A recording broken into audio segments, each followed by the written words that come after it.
Alhamdulillahi Rabbil Alamin wassalatu wassalamu ala Rasulillahil Amin wa ala alihi wa sahbihi ajma'in amma ba'd. Very good evening to all IMK students and non-IMK participants, brothers and sisters that join us today for our second Al-Kahfi Challenge Tadabbur series. Welcome to the Tadabbur series of Al-Kahfi Challenge. I am Nur Masturina binti Fazi Osman, second year of Biomedical Sciences student, and I will be your MC for today. For your information, dear brothers and sisters, there are 4 Tadabbur series in total. The first series was conducted on 12 March, and Alhamdulillah, we get together again tonight for the second series to learn, or precisely to tadabbur, the words of Allah, especially Surah Al-Kahf. More information about the programs, including important links, will be shared in Al-Kahfi Challenge WhatsApp group. So for those of you who have not joined the WhatsApp group, please do so. For you will stand a chance to win, not only to know more about the amazing Surah Al-Kahf, but also stand a chance to win some prizes because there will be some quiz contests and the quiz questions will be based on each Tadabbur session. Now, before we proceed with the Tadabbur session, we would like to announce 2 winners for the quiz for the first Tadabbur series of Al-Kahfi Challenge, which was conducted last Friday. So, the winners for the quiz contest are Alia Bashirah binti Muhammad Azmi and Umi Kalsum binti Abdullah Hamid. Congratulations to both of you. To the others that have joined the contest, don't be sad and do join again for our next quiz contest for our next Tadabbur series Al-Kahfi Challenge, which will be conducted next Friday on 2nd of March, inshallah. And again, I remind the quiz questions will be based on today's Tadabbur session, so please stay focused so for you will stand a chance to win the prize and as well as will gain knowledge. Alhamdulillah, we will now proceed. I would just like to check real quick if our speaker for today is here with us already.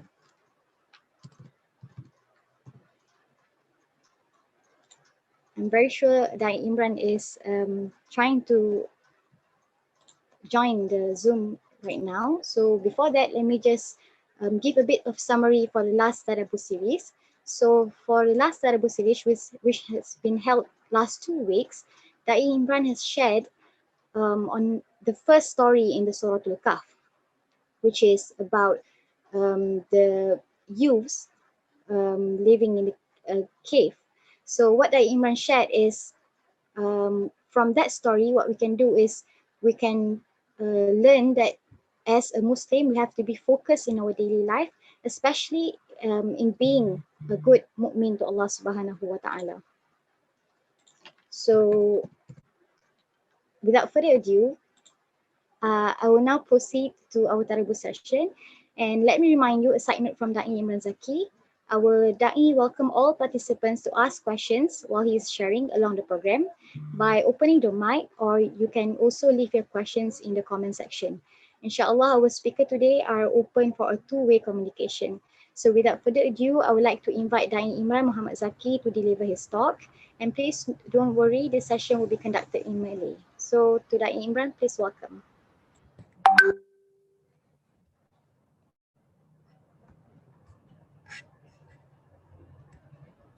Sekejap.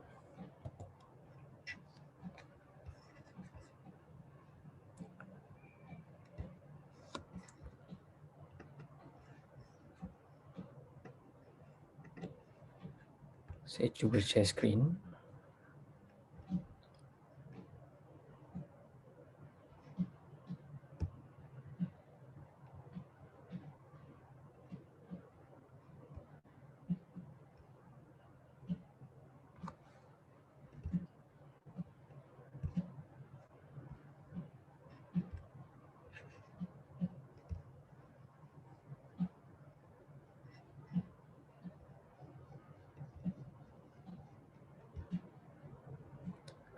Saya share screen tak nampak ke? Not yet. Belum. Wait a minute.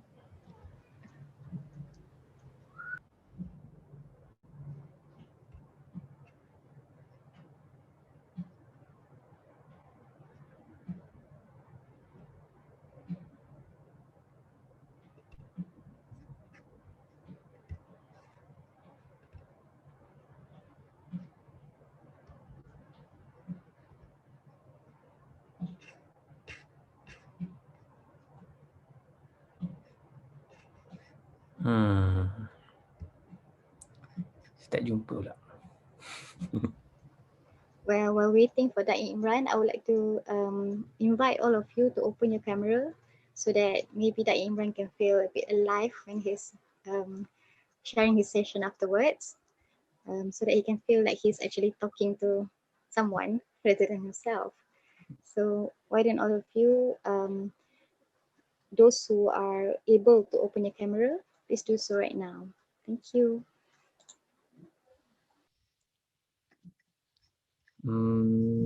Saya cuba tapi ada problem. Mr. Rina boleh tolong ke untuk share screen? Boleh. Okay. Prep Tech boleh share screen? Really sorry. Really sorry ya.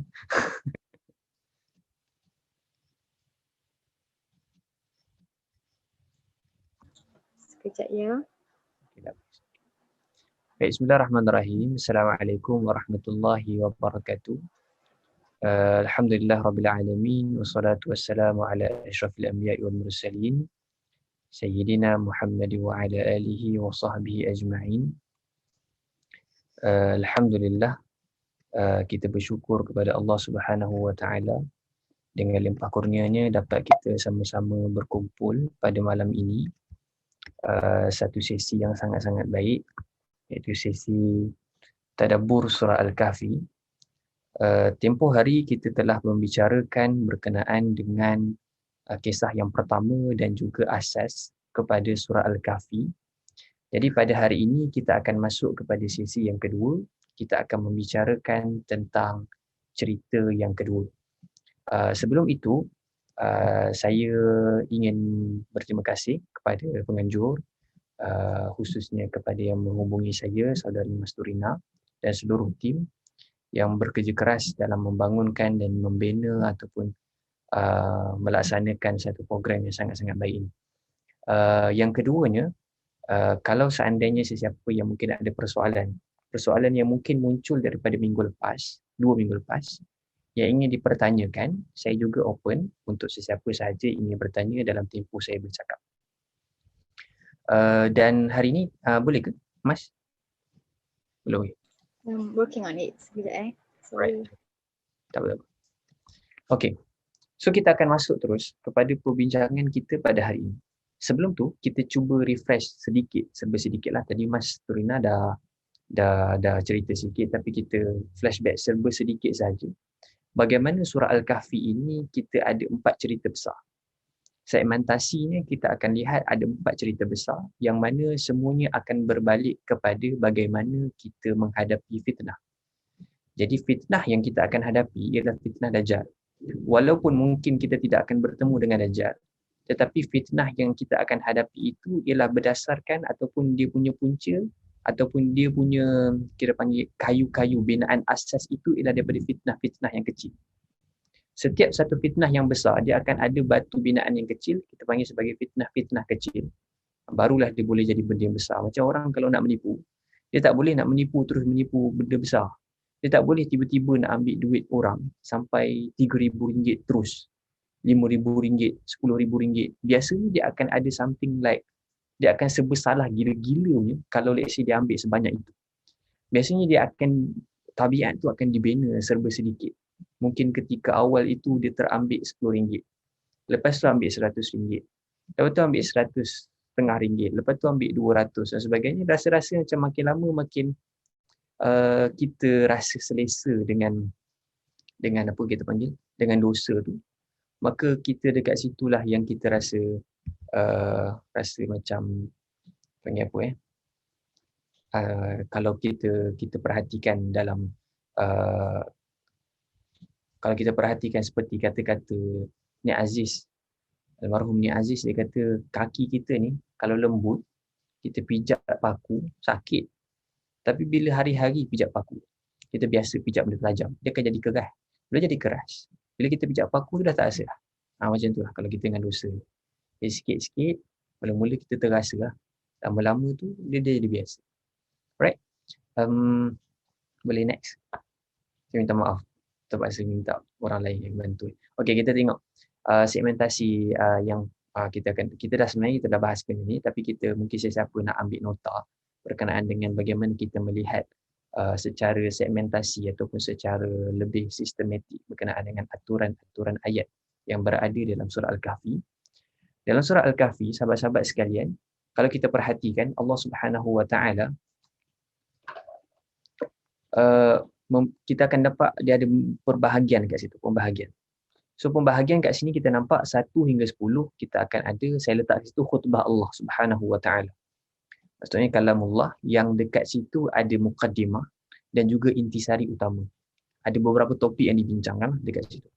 Kemudian yang saya orientkan ni ialah cerita yang kita akan bahaskan. Kita dah bahaskan minggu lalu iaitu berkenaan dengan kisah pemuda Al-Kahfi. Berkenaan dengan fitnah dari sudut akidah. Fitnah dari sudut agama. Jadi dia bukan sekadar fitnah dari sudut akidah yang sedemikian, tetapi fitnah bersifat syak juga ialah kita panggil sebagai fitnah.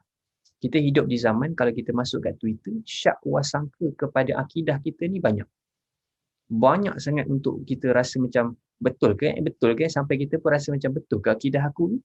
So bagaimana kita untuk menghadapi masalah ini ialah kita kena dapatkan ilmu.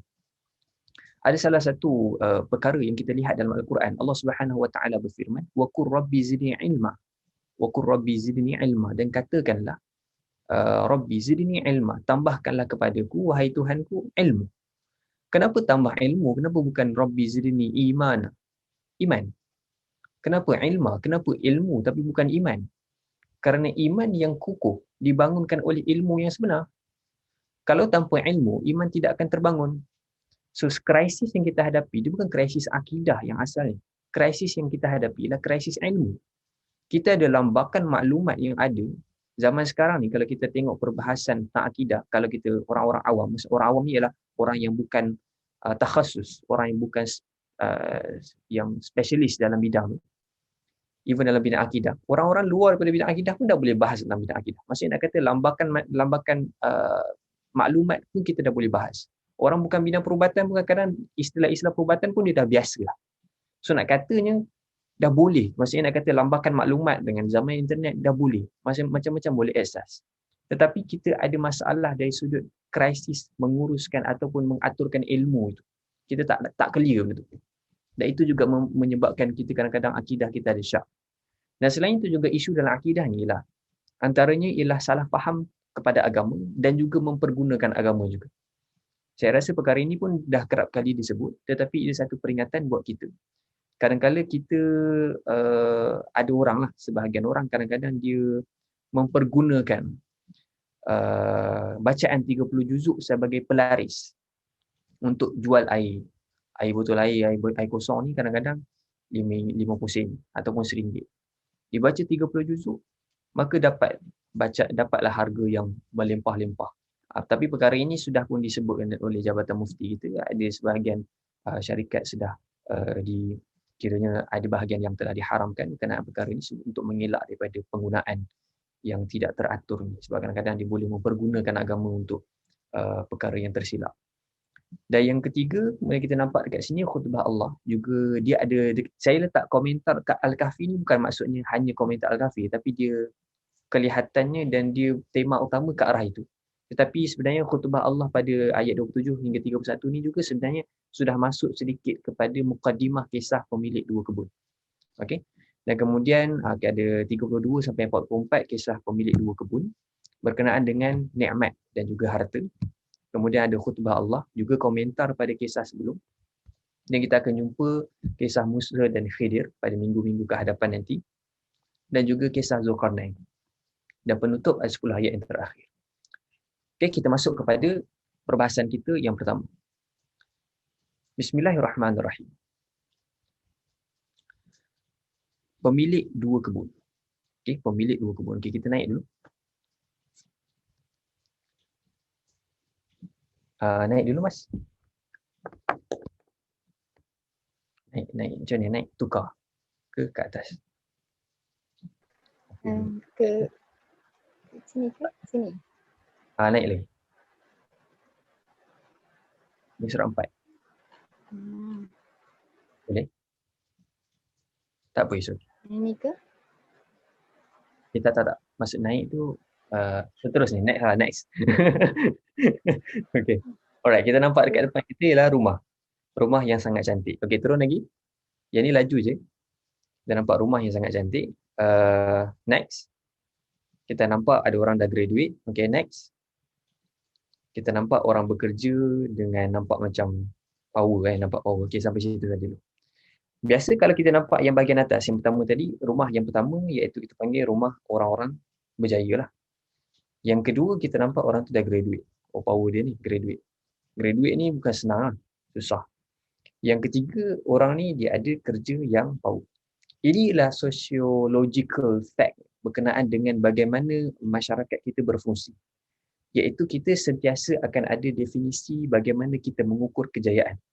Maka surah ini sebenarnya membentuk kembali bagaimanakah kita respon kepada nikmat yang Allah berikan kepada kita yang berupa harta maupun kejayaan-kejayaan lain yang boleh membuat harta ataupun yang mungkin tak ada kaitan dengan harta tetapi dia satu kelebihan dan juga nikmat yang kita boleh fahami daripada ayat ini.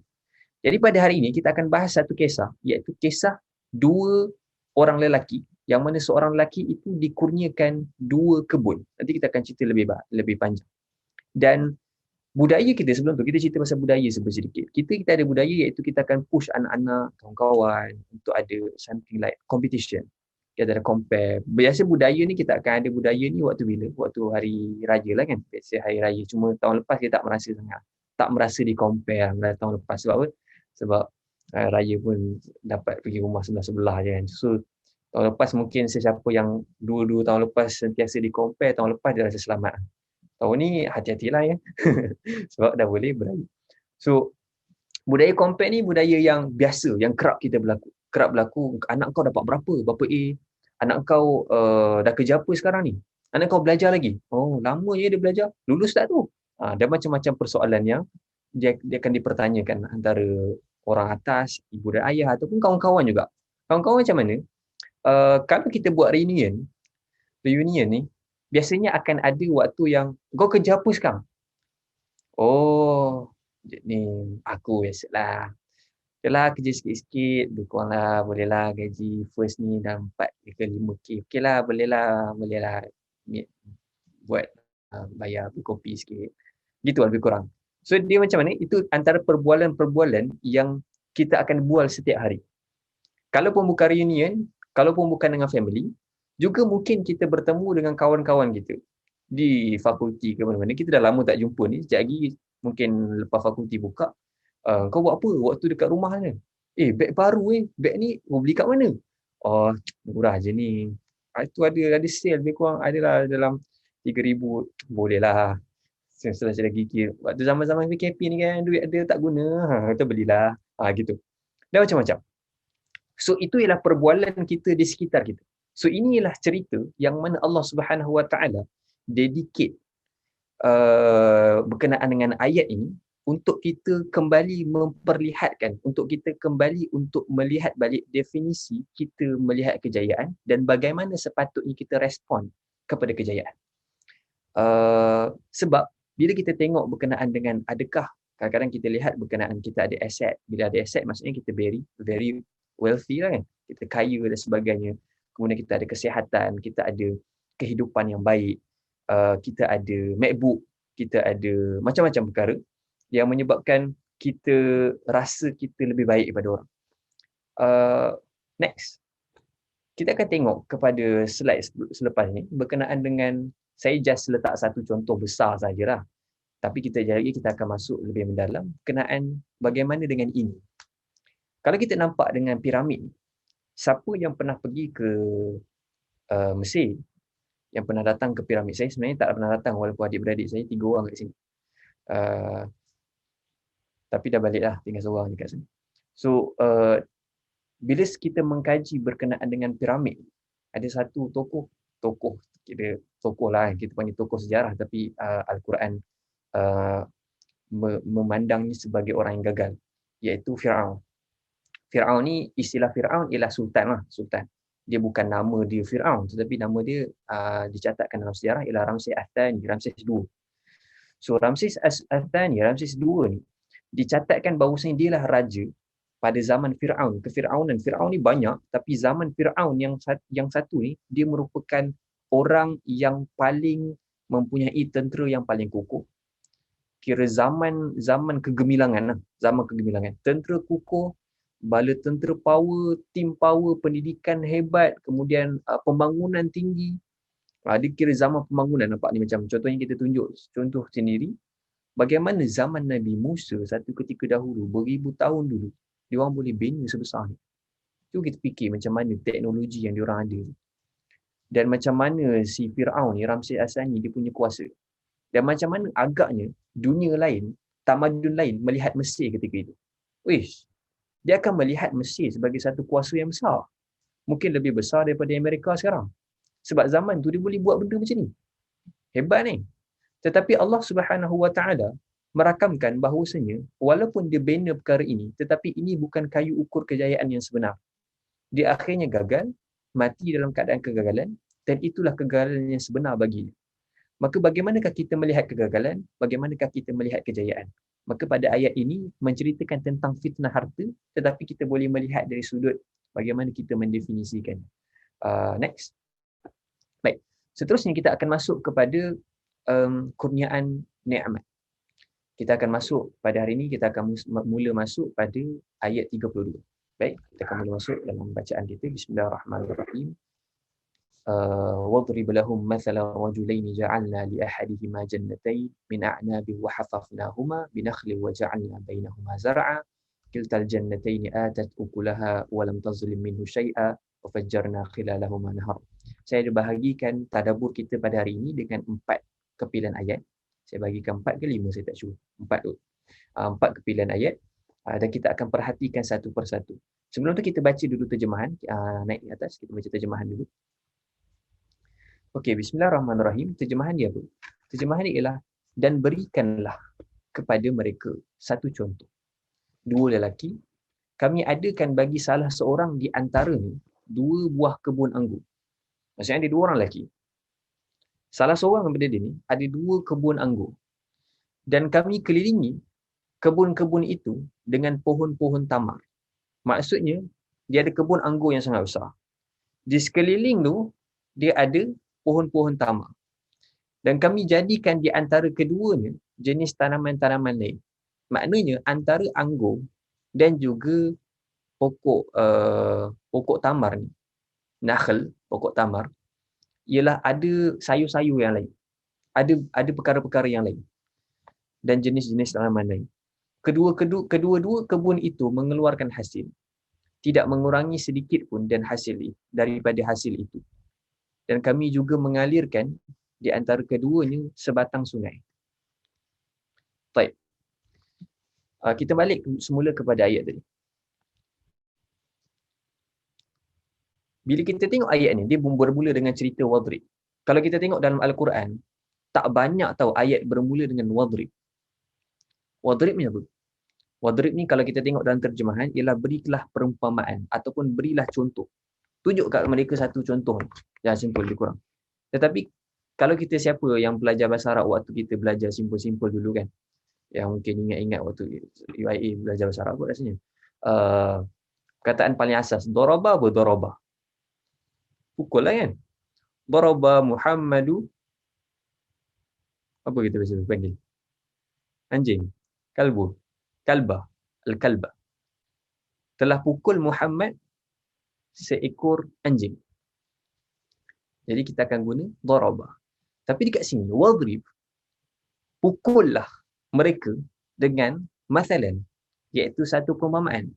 Maka dalam ayat Al-Quran, bila kita perhatikan, ini menariknya kalau kita belajar ulumul Quran, kita akan lihat beberapa uslub-uslub yang Allah SWT gunakan. Bila kita nampak wadrib, maksudnya apa? Maksudnya ialah cerita yang Allah nak sampaikan lepas ni ialah cerita yang mana akan memukul diri kita. Cerita yang biasa, perbualan kita seharian yang kita tak sedar, tapi rupanya perkara itu ada masalah. Maka Allah nak pukul mereka ni, pukul kita ni dengan satu cerita. So kadang-kadang kalau kita dengar cerita, ada orang ni dia macam dia buat salah, lepas tu dia ditegur dengan, kau nak tahu tak satu cerita? Cerita ni, tapi cerita tu sedang mengkritik apa yang dia lakukan. So dia pun rasa terpukul, rasa sentak, rasa macam Kau tengah cerita pasal aku macam tu. Padahal bukan cerita pasal kau, tapi kau terasa. Sebab apa? Sebab wadrib. Kita pukul benda tu. Macam tu juga kalau contohnya kita tengah bercerita kat orang, kita contohnya ketuk-ketuk meja. Sebab apa? Kita nak dapatkan perhatian. So wadrib ni ialah biasanya bila kita tengok dalam perbahasan tafsir, ulama akan mengatakan kebiasaan ayat selepas wadrib ialah cerita-cerita yang mana kita biasa sangat-sangat buat. Tapi kita tak perasan benda tu ada masalah yang besar. Sebagai contoh, biasa kita sebut wadrib bila? Waktu dekat surah Yasin. So dalam surah Yasin, surah Yasin lah kita tahu wadrib kan. Pusing-pusing, wadrib lahum matalan ashabal qaryati idh ja'ahal mursalun kan. So cerita pasal tentang seorang lelaki, tentang satu kampung, satu bandar yang didatangi oleh 3 orang rasul. Kemudian datang pula seorang lelaki. Tak nak cerita panjang-panjang, tapi kat situ dia cerita tentang krisis kebenaran. Berkenaan dengan kita, ada jenis orang ni, datanglah macam-macam kebenaran pada mereka. Dia rasa macam bukan ni, tak ada apa ni. Datanglah apa-apa, dia rasa macam dia masih nak menerima. Ini konspirasi semata-mata. Ini bukan benda yang benar. Ini semua Illuminati. Dia macam tu. Dia macam dia tak boleh nak terima langsung. Dia tak boleh terima benda yang benar. Walaupun datang macam-macam benda pun, dia tak boleh terima benda yang benar. Dia tak boleh terima daripada autoriti. Dia nak benda yang pelik-pelik, yang dia nak macam tu. So ini yang berlaku pada masyarakat ketika itu. Iaitu mereka ini dah didatangkan oleh 3 rasul. Siapa lagi yang berautoriti nak cerita pasal agama ni melainkan rasul? So 3 rasul dah datang. Dua rasul datang, lepas tu 1 rasul datang, lepas tu datang daripada lelaki hujung kota. Waja'a min aqsal Madinah rajul waja'a min aqsal Madinati rajul yas'a. Dalam keadaan tergesa-gesa datang. Nak bagi tahu kat dia orang ni apa yang kau orang buat ni silap sebenarnya. Tapi dia tak nak dengar juga, iaitu krisis ataupun benda yang berlaku iaitu datang kebenaran tapi rasa macam susah nak terima, tak boleh terima. Dan sekarang pula kita akan hadapi satu cerita berkenaan dengan sikap kita dalam menghadapi kurniaan dan juga nikmat. Baik, kita terus masuk cerita. So ada 2 cerita, ada satu cerita dalam iaitu rajulain, iaitu 2 lelaki. Ja'alna li ahadihima jannatain. Maknanya salah seorang daripada lelaki ni ada 2 kebun. Ada perbezaan pendapat sama ada 2 lelaki ni dua-dua pekebun ataupun tidak. Tapi saya tolak tepilah, maksudnya kita tak bahas perkara tu. Cumanya ada beza pendapat lah. Ada yang mengatakan dua-dua ni pekebun. Cumanya satu pekebun ni dia ada 2 kebun. Satu lagi ni pekebun biasa-biasa je. Tapi mereka bersahabat. Okey, mereka bersahabat ni sabit. Dia tak ada perselisihan pendapat. Tapi 2 orang ini, yang penting salah seorang ni ialah orang kaya raya. Macam mana kita nak nampak dia ni kaya raya? Betul ke dia kaya raya? Kita tengok ni. Jannataini min a'nabi wa hafafnahuma. Okey, dia ada 2 kebun, yang 2 kebun ni 2 kebun anggur. 2 kebun anggur ni bila kita tengok dalam tafsir, dia bukan 2 kebun yang kecil-kecil yang kita gambarkan kebun macam kebun belakang rumah. Okey, jangan meletakkan benda tu macam belakang rumah. Belakang rumah itu itu biasa je. Ini 2 kebun yang besar, yang dia punya production macam tukang macam ni. Okay, contoh kita ada syarikat kilang arak. Agak-agak syarikat kilang arak dia punya production untuk dia punya tanaman anggur berapa besar? Besar. Tadi saya tengok dekat mana yang paling besar. Tadi saya jumpa Perancis antara yang besar ladang dia. Keluaran arak paling tinggi, jadi dia punya ladang anggur tu sejauh mata memandang. So nak katanya 2 ladang ni, 2 kebun anggur ni, 2 kebun yang sangat-sangat besar. Dan menariknya, selain daripada 2 kebun ni, wa hafafnahuma binakhlin, iaitu dikelilingi tu ada pohon tamar. Ada pohon tamar. Maksudnya apa? Pohon tamar ni kalau kita tengok kan, tanah untuk tamar dengan tanah untuk adnab, iaitu untuk apa namanya? Adnab apa sebenarnya? Anggur. Untuk anggur, sama tak jenis ni? Dia tak sama. Bila tak sama, maknanya dia punya jarak tu jauh. Maknanya dia punya ladang ni besar gila. Sebab dia kata, dia adnab, dia punya ladang tu adnab. Tapi dia punya dikelilingi oleh nakhl, iaitu banyak pokok-pokok tamar. Dan di tengah-tengah tu, bainahuma zar'a. Zar'a ni lebih tepatnya sayur-sayuran lah. sesuatu yang bersifat sayur-sayuran, tanaman yang bersifat sayur-sayuran. Tetapi dia tanaman. So maknanya, bayangkan, dekat tengah-tengah ada anggur. Lepas tu di sekeliling antara tengah-tengah tu, lepas tu ditutupi oleh an-nakhl. Di tengah-tengah antara an-nakhl wa a'naq, di tengah-tengah antara pohon tamar dan juga anggur ni ada zar'a pula. Kiltal jannataini atat ukulaha. Kedua-dua jannatain ni, kedua-dua jenis Allahumma salli ala tanaman ni atat ukulaha. Kenapa dia tak cakap samarah je kat sini? Ukulaha ni diterjemahkan, kalau kita tengok, cuba naik ya, turun bawah. Tengok macam mana terjemahan. Kedua-duanya mengeluarkan hasil.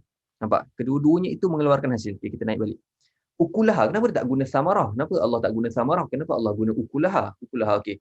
Kita tahu kan istilah ukulaha datang perkataan apa? Akala yakulu. Makan. So maknanya, ahli mufassir mengatakan, dia bukan sekadar dia mendatangkan hasil, tapi hasilnya boleh dimakan. Maksudnya tak ada yang rosak. Sebab kadang-kadang kalau tanaman, kita kadang-kadang ada yang macam rosak ataupun ada kena makan serigala, tak ada serigala. Serigala ada makan anak ke tak ada? Serangga makan ke, ataupun ada masalah lah dari sudut perkara yang akan berlaku, ataupun dia jatuh, dia bonyok kan.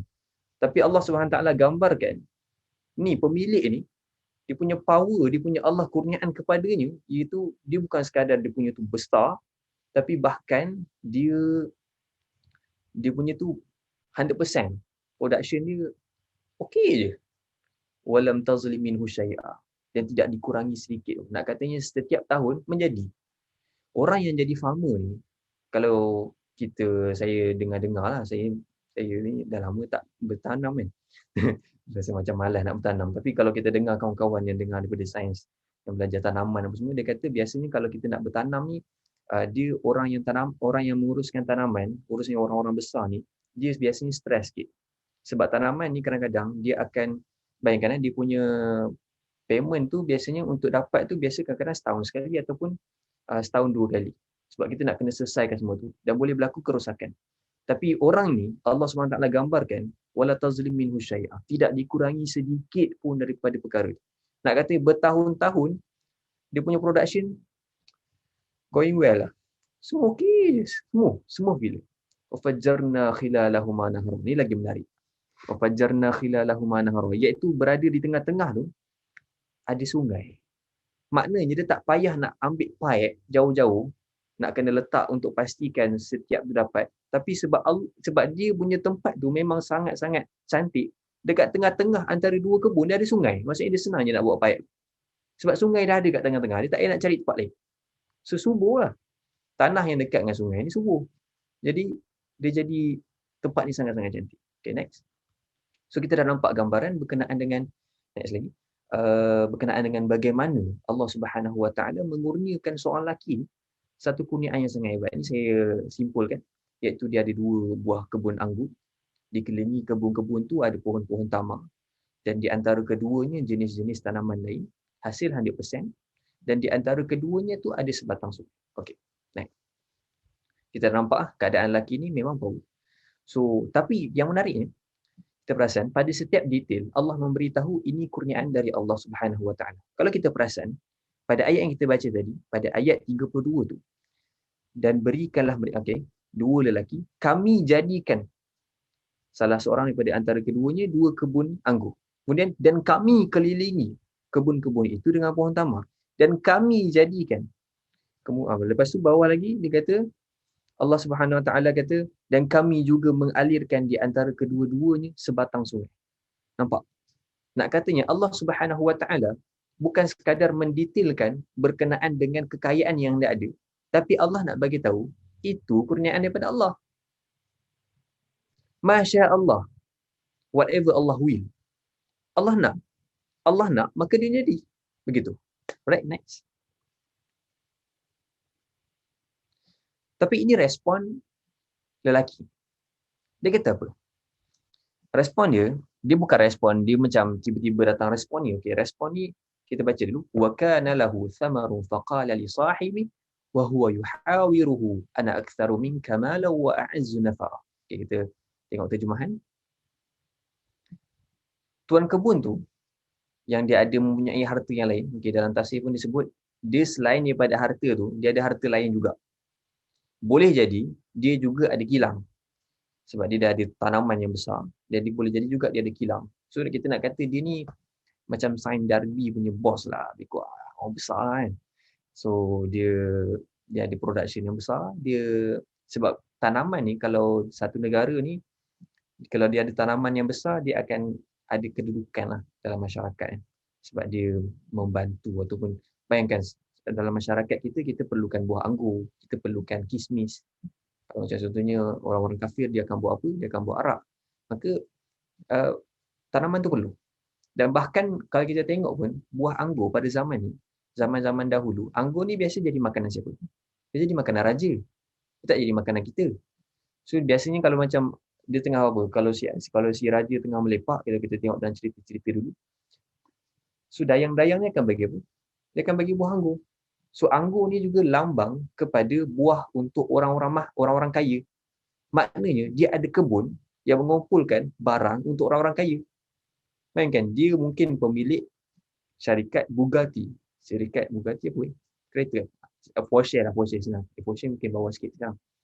BMW okey senang cerita BMW. So BMW orang-orang biasa beli tak? Tak beli. Yang beli orang-orang kaya. Beg tangan yang mahal. Apa contoh beg tangan yang mahal? LV. Contoh LV. LV, kita tak jumpa orang-orang biasa pakai LV melainkan kalau LV tu dia tiruan.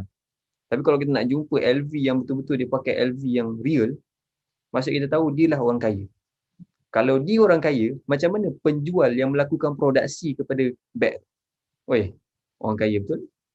Dia macam kalau raja memerlukan buah anggur, dia ada kebun anggur, dia supplier kepada raja-raja seluruh Malaysia, seluruh tempat tu. Dia supplier pergi sana, kita boleh gambar macam mana dia punya kaya kan. Dan kemudian tuan kebun ni dia ada harta lain. Yalah, harta lain lah, dia kaya, harta lain juga. Lalu dia berkata pada sahabatnya, semasa dia berbincang dengannya, dia kata aku lebih banyak harta daripadamu dan lebih berpengaruh dengan pengikut-pengikutku yang ramai. Adakah maksudnya dia jumpa kawan dia, tiba-tiba dia kata aku lagi banyak duit daripada kau. Aku lebih berpengaruh, follower aku ramai dan sebagainya. Adakah dia cakap ini? Jawapannya tidaklah. Kita tengok balik pada ayat ni, kita kembali semula. Kalau kita perasan, Allah Subhanahu Wa Taala menggunakan istilah wa huwa yuhawiruhu. Kita kan biasa guna istilah hiwar zaman-zaman sekolah dulu kan. Maksud hiwar tak ni? Hiwar perbualan. Perbualan bahasa Arab. Maksudnya dia orang ni tengah lepak. Li sahibihi maksudnya sahabat. Dia bukan orang tiba-tiba tepi jalan dia kata aku lebih kaya daripada kau. Kau ada apa? Tak, dia bukan macam tu. Dia memang kawan dia. Dia macam mungkin di tengah reunion atau mungkin di tengah kawan-kawan tengah makan lunch atau mungkin dia jumpa kawan tapi memang kawan. Iaitu yang kawan yang bersifat sahibihi, iaitu kawan rapat. Yang tahu hati budi. So sambil-sambil dia tengah borak ni, dia tak adalah tiba-tiba nak borak aku lagi duit lagi banyak, tak. Tapi sambil-sambil tengah borak, mungkin let's say lah kita bagi contoh reunion lah. Tengah borak, lepas tu kau tengah buat apa sekarang? Alah biasalah ada kerja-kerja sikit. Okey. Kau buat apa sekarang? Adalah kerja sikit macam tu lah. Lepas tu dia keluarkan handphone dia. Handphone ni bukan mahal. Tak ada lah, biasa je. Alah, dia macam tak sampai lah 1/4 gaji. Sebenarnya tak sampai 1/10 pun tak sampai lah gaji aku. Dia macam murah je ni. Itu contohnya ialah anak aktaru minka mala wa azna farah. Iaitu dia tinggi diri je sikit. Kita borak-borak juga dengan kawan-kawan kita. Macam contohnya, aku markah tak apa-apa okey sangat. Tak apa, okey je. Kau dapat markah apa? Alah, biasa-biasa je. Bolehlah dekan tiap bulan. Tiap tahun. Tiap bulan pula. Mana ada orang dekan tiap bulan? Tiap sem. Lebih kurang gitu. So nak katanya dia unsur-unsurnya iaitu dia meninggi diri tapi dia bukan meninggi diri yang direct. Sebab Allah SWT gambarkan wa huwa yuhawiruhu iaitu tengah borak-borak, tengah lepak-lepak. Dan lalu dia cakap aku lebih banyak. Wa azna farah, aku ada ramai pengikut. Ramai pengikut ni juga. Dia bukan hanya maksudnya macam follower ke, aku dekat Instagram ada follower lagi banyak daripada kau. Kau ni siapa? Dia bukan begitu. Tapi follower ni maksudnya dia ada kedudukan dalam masyarakat. Orang follow dia. Orang ambil tahu pasal dia. Kau, tak siapa ambil tahu pasal kau. Lebih kurang macam itulah. Tapi kita kena kita kena gambarkan ayat yang disebut ni, dia bukan ayat attack macam tu tau. Tapi ayat dia dalam bentuk perlian. Ayat dia dalam bentuk yang, cuba kita gambarkan macam mana seorang sahabat akan borak dengan sahabat yang lain. Dia kan borak macam biasa. Takkan tiba-tiba nak borak dia lebih kaya. Sebab ini dah perbualan biasa. Tapi tiba-tiba dia nak cakap benda ni, menunjukkan dia selit-selit. Dia selit-selit. Okay, kita naik terus.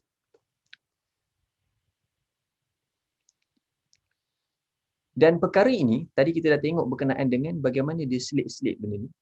Lalu kita tengok ada sesuatu yang menjadikan dia lebih teruk selepas itu. Iaitu, kita baca, وَدَخَلَ جَنَّتَهُ وَهُوَ ظَالِمٌ لِنَفْسِهِ قَالَ مَا أَظُنُّ أَن تَبِيدَ هَذِهِ أَبَدًا وَمَا أَظُنُّ السَّاعَةَ قَائِمَةً وَلَئِنْ رُدِدتُّ إِلَى رَبِّي لَأَجِدَنَّ خَيْرًا مِنْهَا مُنقَلَبًا. Okay, kita tengok terjemahan. Dan dia pun masuk ke kebun dia bersama dengan rakan. Dia masuk dengan rakan-rakan. Sedangkan ia berlaku zalim pada diri sendiri. Ini menarik. Allah Subhanahu Wa Taala memulakan dengan dia zalim pada diri sendiri. Nanti kita cerita. Sambil ia berkata, aku tak fikir kebun ni akan binasa selama-lama. Dan aku tak fikir hari kiamat tu akan berlaku. Dan kalaulah aku dikembalikan kepada Tuhanku sebagaimana kepercayaanmu, tentulah aku akan mendapat tempat kembali yang lebih baik daripada ini. Baik, kita turun balik. Kita naik balik. Okay. So adalah hari-hari yang scene lain. Ni kira scene lain. So jadi cerita ni, kita jangan gambarkan cerita ni macam, oh dia dapat garden, dia dapat tu, lepas tu tiba-tiba dia cerita kat kawan dia, lepas tu dia ajak pergi ni, dia terus macam ajak ataupun dia hari yang sama, dia bukan hari yang sama. Dia adalah satu cerita yang panjang. Sebab Allah Subhanahu Wa Taala tidak akan menurunkan azab selepas diingatkan berkali-kali. Ini dia cerita yang sangat panjang. Okay.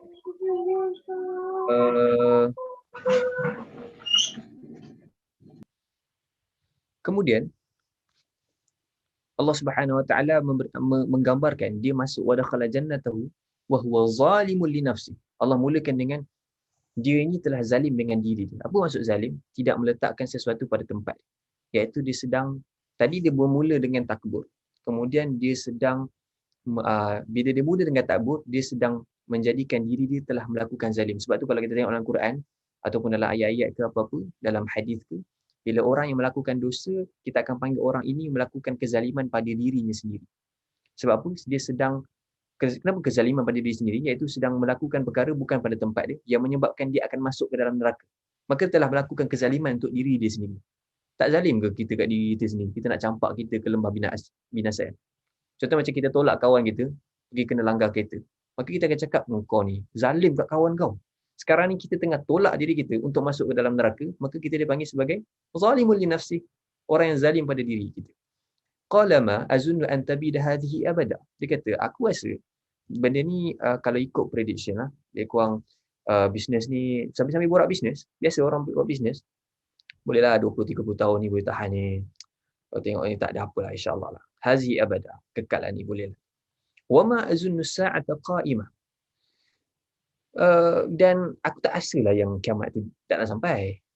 Jauh lagi. Dan dia boleh jadi, ayat ni, dia boleh difahami, mungkin dia cakap macam ni, atau boleh jadi juga dia sentiasa mengelak untuk bercakap tentang kiamat. Seseorang yang dalam hatinya dipenuhi dengan kecintaan kepada harta, kalau kita akan rasa macam, kau ni, kita rasa mati je. Relax lah. Banyak lagi benda kita nak kena buat ni. Macam-macam lah, bentuk-bentuk yang sedemikian. Maka dia akan sentiasa mengelak untuk bercerita tentang as-sa', tentang hari akan dibangkitkan. Dan kalau kita perasan pun ke dalam budaya kita, kadang-kadang bila kita bual-bual dengan kawan-kawan, ada certain kawan yang kadang-kadang kita rasa macam, tak cool kalau borak as-sa'ah dengan dia ni. Tak cool kalau cerita pasal mati dengan dia, nanti akan cakap engkau ni haji alim. Itu bahaya, kita kena hati-hati. Bila kita ada rasa macam tak cool untuk bicara tentang syurga dan neraka, tak cool untuk berbicara tentang as-sa'ah, kita sedang cuba deny masa depan kita. Kita cuba untuk menolak dan kita cuba untuk melupakan apa yang akan berlaku. Benda tu akan berlaku, cuma kita rasa macam, alah, nanti. Tak payah fikir lu. Kemudian, wala'i ruditu ila rabbi la ajidanna khairan minha munqalaba. Dan dia kata, kalaulah aku kena balik ruditu ni ruditu ni maksudnya dia tak nak kembali, tetapi kalau terpaksa lah, dia macam tu. Dia istilah dia, kita akan guna radda ni bila dia kembali yang keadaan dia tak nak kembali, tapi tak apalah, kembalilah macam tu kan. So, kalau dia terpaksa kembali ila rabbi, kepada Tuhanku, la ajidanna khairan minha munqalaba. Aku rasa okey juga insya-Allah lah, syurga lah kot. Sebab dekat dunia Tuhan bagi kenikmatan kepada aku. Tuhan sayanglah kat aku ni. Takkan dekat syurga tak bagi. So dia something yang sebenarnya dalam kehidupan kita, kalau kita perasan, kita akan ada banyak yang jenis macam ni. Kita rasa kita bila kita dapat nikmat yang sangat banyak, lepas tu kita susah ataupun kita kalau boleh nak mengelak untuk bercerita tentang hari akhirat. Kita susah untuk bercerita tentang syurga dan neraka. Dan juga kalau kita rasa macam kalau terpaksa bincang, kita akan rasa relax dan tenang saja. Dan kita akan berangan-angan nanti kita ke syurga ni insya-Allah, tak ada apa. Allah baik, jangan risau. Kita ke syurga insya-Allah. So itu ialah angan-angan yang tak ada kerja langsung. Maksudnya dia tak tolak push tu. Maka saya letak kat sini, apabila kufur nikmat, dia mula untuk menjadi orang yang kufur kepada tauhid. Kekufuran ni dia akan bermula dengan sedikit demi sedikit. Maka kita akan perhatikan kalau kita tengok dalam banyak surah, contohnya surah Al-A'raf, bagaimana kekufuran yang bermula yang ada pada iblis ni apabila dia tak nak sujud kepada Adam. Sujud ni bukan maksudnya disembah Adam, tetapi dia respect pada Adam. Allah suruh dia sujud, maka respect pada Adam. Sujud, respect. Dia kata, ana khairum minhu, khalaqtani min nar wa khalaqtahu min tin. Aku diciptakan daripada api. Dia tu dicipta daripada tanah. Apa barang cipta daripada tanah, aku daripada api. Baiknya. So dia ada rasa dia lebih baik. So itu ialah punca. So kita kena hati-hati apabila kita ada rasa macam nak tinggi diri kat orang. Maka daripada ayat tadi pun kita dah perhatikan. Saya waktu tengok ayat tu yang sebelum ni, kita perhatikan tadi berkenaan dengan bagaimana kata-kata dia kepada kawan dia tu, wa huwa yuhawiru an aktsaru minka mala wa azu nafara. Kita kena reflect pada diri kita. Kadang-kadang kita buat benda ni. Kadang-kadang secara tidak sengaja kita ada rasa macam waktu borak-borak tu kita rasa macam kita mungkin berbual dengan kawan yang mungkin tidak berapa mampu, lepas tu kita cakap betapa family saya memang guna MacBook. Saya kau guna iPhone ni? Aku memang daripada umur 18 guna iPhone. Tak boleh lah guna Android ni. Dia macam dia kalau kawan baik dan kemudian dia cerita dari sudut macam sama-sama guna iPhone, itu lain tau. Ini seorang tu kita nampak dia memang dia tak mampu. Dia cakap guna iPhone ni. Kita cakap lah sebenarnya macam selesa sikit lah, biasalah guna, dah biasa guna, lepas tu rasa macam laju tu yang guna tu. Jawab macam tu dah memadai lah dengan certain kawan kan. Tapi dia tahu dah kawan dia ni tak adalah orang mampu sangat. Lalu dia cakap apa? Alah biasalah. Tengah hari tu ada sale, murah je. Belilah sikit. Beli sikit. Belilah satu. Mana beli sikit. Asalnya beli berapa kan? Okay, next.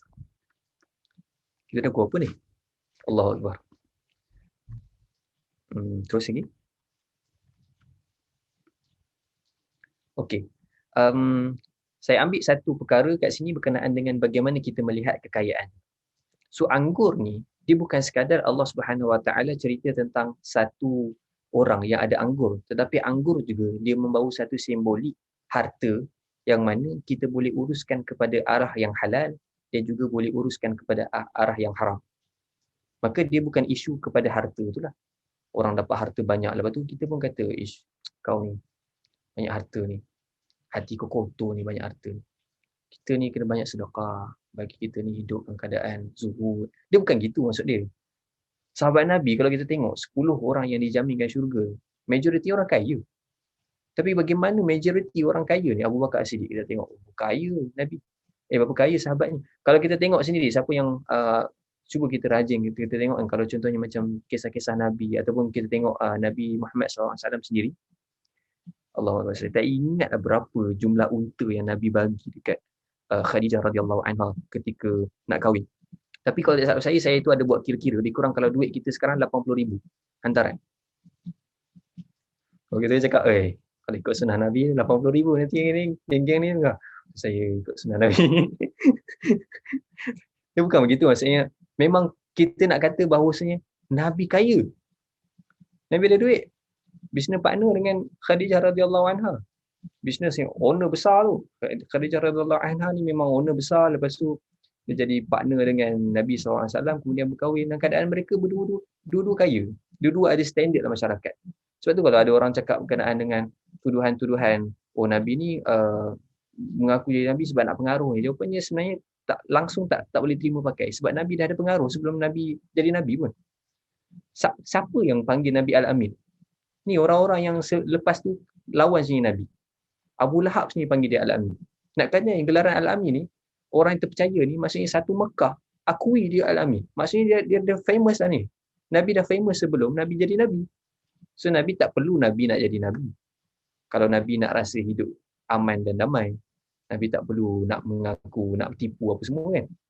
Tapi ini antara perkara yang kita tengok lah, antara tuduhan-tuduhan orang. Baik, kita terus kita cerita panjang nanti mampu tak sempat habis. Baik, kita akan masuk pada ayat seterusnya.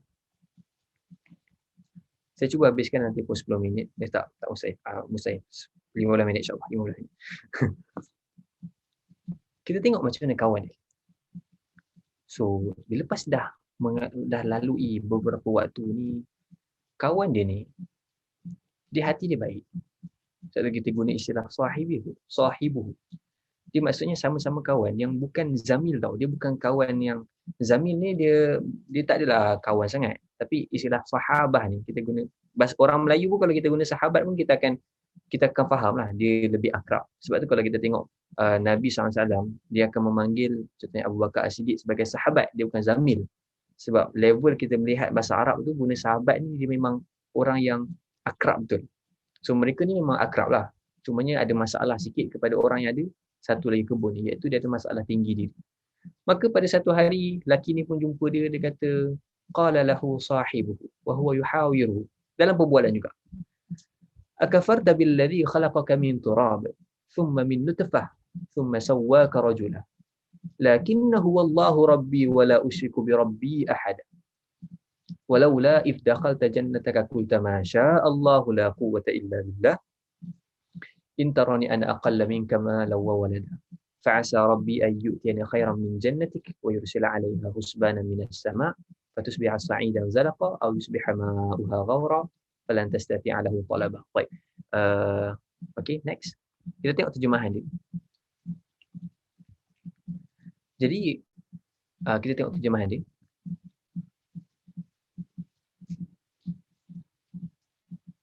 Right. Jadi dekat dalam terjemahan ni kita tengok boleh ke? Okay. So kawan dia ni dia katalah dekat kawan dia ni sudah tempoh beberapa waktu, dia kata semasa berbual sama juga istilah ni. Dia bukan tiba-tiba datang rumah ni, aku nak cakap sikit, aku nak tegur kau ni kau ni kufur ingkar pada Allah. Kau ni dicipta badai benih, kemudian bentukmu dengan sempurna sebagai seorang lelaki. Dia bukan macam tu. Dia bukan tiba-tiba ketuk, aku nak cakap sikit, ada hal benda ni, aku dah lama simpan dengan kau ni, pendam ni. Tak, dia tak kata tu. Maksudnya dia kata, wa huwa yuhawiruhu. Waktu tu di dalam keadaan tengah berbual. Tetapi dalam keadaan berbual, ini antara benda yang dia selit-selit. Benda yang dia selit-selit, tetapi secara direct. Maka dia cakap apa? Patutkah engkau kufur ingkar kepada Allah yang menciptakan engkau dari tanah, kemudian daripada air benih, air mani. Kemudian ia membentukmu dengan sempurna sebagai seorang lelaki. Tapi aku sendiri percaya dan yakin dengan sepenuhnya bahawa dialah Allah Tuhanku dan aku tidak sekutu sesuatu pun dengan Tuhanku. Okey, ini satu perkara yang menarik. Iaitu ketika dia menegur kawan dia akan cakap, kalau aku sendiri, aku tak akan sekutukan sesuatu dengan Tuhanku. Dia, biasa tak kita dengar macam bila orang nak bagi nasihat, kita akan cakap, nasihat ini saya sampaikan untuk diri saya sendiri, kerana telinga yang pertama ialah telinga saya dengar sendiri. Ini teguran untuk saya sendiri dan bagi siapa yang mendengar boleh ambil manfaat. Ini sebenarnya satu sunnah yang kita belajar daripada ayat ini. Berkenaan dengan cara dia tegur ni, iaitu dia tegur kawan dia secara direct. Selepas kawan dia dah buat benda ni berkali-kali sebab atas dasar sayang, dia tegur kawan dia dengan cara macam tu. Dalam masa yang sama, dia tidak push. Engkau tak patut sekutukan tu. Dia akan sentiasa attach dengan diri. Aku kalau boleh, aku ni tak adalah, aku tak akan sekutukan Tuhan. Aku aku ni banyak nikmat yang Allah bagi pada aku. Dia macam tu. Maksudnya sambil-sambil bual tu, tiba-tiba dia kata, Allah banyak bagi nikmat kat aku ni. Kalau aku tak sanggup nak sekutukan dia. Tak sanggup lah aku nak kufur ingkar. Gitu. Dia selitkan dengan cara diri dia. Kemudian, dan sepatutnya, dia tegur direct lagi, sepatutnya masa engkau masuk ke kebun, katakanlah, Masya Allah, la quwata illa billah. Apa maksud Masya Allah? Semuanya ialah yang dikehendaki Allah. Masya Allah. Ma apa? Sya'a yang dikehendaki Allah. Whatever Allah will. So apa-apa yang Allah mahu, maka dia akan berlaku. Tiada daya dan upaya. La quwata illa billah. La quwata illa billah. Tiada kekuatan melainkan dengan pertolongan Allah. La quwata illa billah. Dan kalau engkau memandangku sangat kurang dengan harta dan anak berbandingmu, maka mudah-mudahan Tuhanku akan mengurniakan kepadaku lebih baik daripada kebun. Dan aku bimbang dia akan menimpakan dengan bala bencana dari langit sehingga menjadilah kebunmu itu tanah yang licin dan tandus. Ataupun air kebun itu menjadi kering ditelan bumi, maka dengan demikian engkau tidak dapat mencarinya lagi. Okey, kita next. Saya ada senaraikan 4 perkara yang kawan ditegur. Dan ini ialah antara model bagaimana ingin menegur kawan dengan kawan yang lain. Sebelum ni kita, saya tak sure saya pernah sebut tak pada siri yang pertama. Tapi kalau siapa yang biasa dengan mungkin talk saya ke, saya biasa kadang-kadang saya akan cuba selit berkenaan dengan bagaimana Nabi Yaqub ketika memanggil anaknya, dia memanggil ya bunayya, wahai anak kesayangan. Begitu juga apabila Nabi Yusuf nak panggil ayah dia, dia panggil ya abati, wahai ayah kesayangan. Ataupun dia mungkin istilah ya abati ni mungkin kita tak panggil lah wahai ayah kesayanganku tiba-tiba kat rumah kan. Tapi dia boleh jadi emosi tu. Maksud kita panggil ayah kita tu dengan penuh rasa kasih sayang. Rasa macam, Abah nak cerita sikit lah. Okey, kita panggil Abah je. Tetapi Abah tu maksudnya kita nak cerita tu asas dasar kasih sayang. Gitu. So istilah abati tu boleh jadi bukanlah maksudnya my beloved father sahaja. Dia maksudnya dia sebut father je, tetapi di dalam panggilan itu penuh dengan kasih sayang. Begitu juga bila kita tengok tentang bagaimana Nabi Ibrahim tegur ayah dia, dia pun panggil ya bunayya. Ayah dia buat apa? Berhala. Tapi dia ya bunayya, astagfirullahalazim. Ya abati, wahai ayah kesayanganku. Menunjukkan bahawasanya dalam kita menegur, kita kena ada panggilan yang baik-baik. Panggilan yang baik-baik. So kadang-kadang kalau kita mula-mula nak tegur orang tu, kita tegur, kita panggil dengan panggilan yang tidak baik, maka itu bermasalah. Itu sangat bermasalah. Maka dalam ini kita akan belajar sesuatu tambahan lagi berkenaan dengan bagaimana kita menegur seseorang. Maka kita akan lihat di fasa yang pertama, Allah Subhanahu Wa Taala gambarkan sahabat ni dia punya baik, dia nak tegur kawan dia tegur macam ni. Pembangunan tauhid sebagai teras utama. Dia akan ingatkan dahulu berkenaan dengan kita ni datang di mana sebenarnya. Kita nak ke mana sebenarnya. Bagi siapa yang mungkin ada baru terbaca ke ataupun mungkin ada beli buku Ustaz Rizal yang paling latest. Apa tajuknya? Seni beragama, bukan seni. Erti beragama yang hilang. Dalam buku Erti beragama yang hilang, Ustaz Rizal ada menceritakan berkenaan dengan bagaimana dia bertemu dengan orang-orang ataupun anak-anak yang sudah macam ni, dia jadi western dah. Lalu dia berjumpa, dia akan cakap, kenapa kena pakai tudung, kenapa kena pakai ni, kenapa kena semayang. Semayang ni kita akan cakap semayang ni kejap je 5 minit apa semua. Dia pun cakap 5 minit tu lama. 5 minit tu boleh buat macam-macam. Kalau 5 minit semayang 5 waktu dah 25 minit, setengah jam boleh buat macam-macam. Buat apa saya nak basihkan masa saya nak kena semayang? Apa guna saya semayang? Maka masalah ini bila kita lihat dia masalah ni datang daripada masalah tauhid. Masalah bagaimana kita mengenali Tuhan dan bagaimana kita mengenali diri kita sebagai hamba. Masalahnya ialah kita tak tahu kita datang dari mana dan kita tak tahu kita nak pergi mana. Boleh jadi kita tahu tapi kita ada masalah dari sudut cara pandang hidup itu. So akidah ni maksudnya simpulan yang kuat, akidah. So simpulan yang kuat ni adalah sesuatu yang kita pegang dan pegangan kita ni membawa kepada kita cara pandang yang betul. Maka dalam teguran, kita bukan sekadar tegur semata-mata tegur orang ni buat salah, tetapi dalam teguran kita akan ada tauhid sebagai teras utama. Jadi kita selitkan kita ni tak ke mana, gimana pun nanti kita pergi juga, kita ni hamba je. Itu antara contoh berkenaan dengan